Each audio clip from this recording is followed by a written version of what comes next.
What you can do when struggling with desires, feeling the constant urge to go after whatever your heart desires, where it consumes your mind, distracting you from other important things in life. What can we do to resist the temptation of our desires?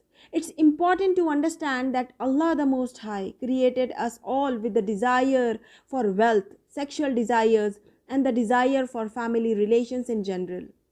It is not haram to love wealth and dunya, and it's not a feeling that you can just get rid of.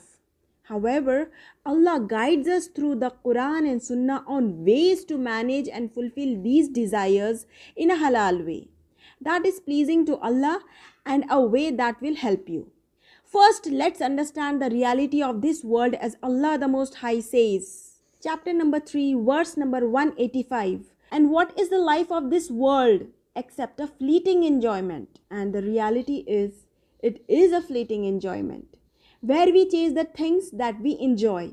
But after a time, all of those things leave us and the joy comes to an end. It's important to note that there's actually nothing wrong with wanting the dunya.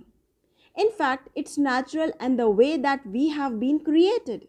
The problem is when you become consumed by it and it begins to have a negative effect on you. Why is that a problem?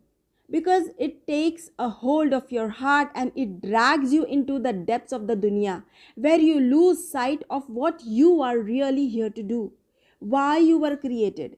That's the casualty in this pursuit of fulfilling desires. We can end up wasting all efforts and time on fulfilling these base desires, and the actual purpose of life goes unfulfilled.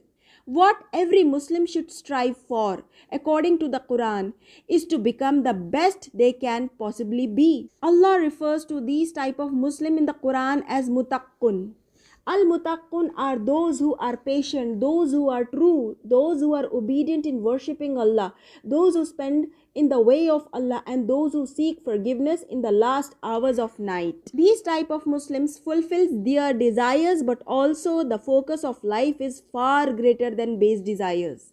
It is to fulfill your purpose in life and become the best version of you.